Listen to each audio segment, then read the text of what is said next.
தமிழகத்திற்கு இன்று மத்திய குழுவினர் ஆய்வு செய்வதற்காக வந்திருக்கிறார்கள். தமிழகத்தில் வடகிழக்கு பருவமழை தொடங்கியதிலிருந்தே தொடர்ந்து பல மாவட்டங்களில் கனமழை கொட்டி தீர்த்து வருகிறது. இதன் காரணமாக அறுவடைக்காக தயாராக இருந்த நெற்கதிர்களும் ஏற்கனவே அறுவடை செய்த நெல்மணிகளும் பல மூட்டைகள் தற்போது முளைத்திருக்கின்றது. டெல்டா மாவட்ட விவசாயிகள் கண்ணீரிலே இருக்கின்றார்கள்.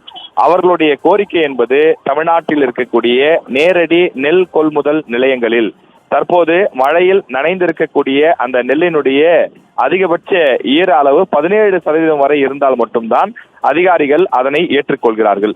அதனை சற்று உயர்த்தி 22% மாற்ற வேண்டும் என்று தமிழக விவசாயிகள் தொடர்ந்து கோரிக்கை வைத்து வருகின்றனர். தமிழக அரசும் இது சம்பந்தமாக மத்திய அரசுக்கு விரிவான கடிதம் ஒன்றை எழுதியிருக்கின்றது.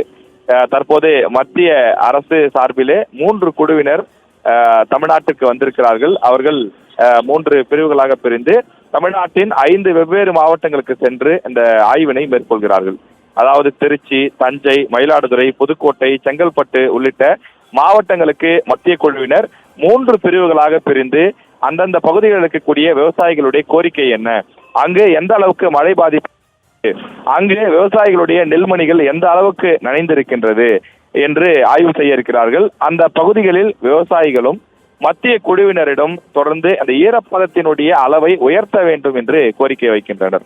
காரணம், என்ன அளவை மத்திய அரசு நிர்ணயிக்கிறதோ அந்த அளவு மட்டும்தான் நெல் கொள்முதல் செய்ய முடியும். அதாவது ஈரப்பதம் ஒருவேளை 17% என்று மத்திய அரசு சொல்லிவிட்டால் 18% ஈரப்பதம் இருந்தால் கூட அதனை அதிகாரிகளால் கொள்முதல் செய்ய முடியாது. எனவேதான் தற்போது மழைக்காலம் அந்த ஈரப்பதம் அதிகமாகி இருப்பதை கருத்தில் கொண்டு 22% உயர்த்த வேண்டும்.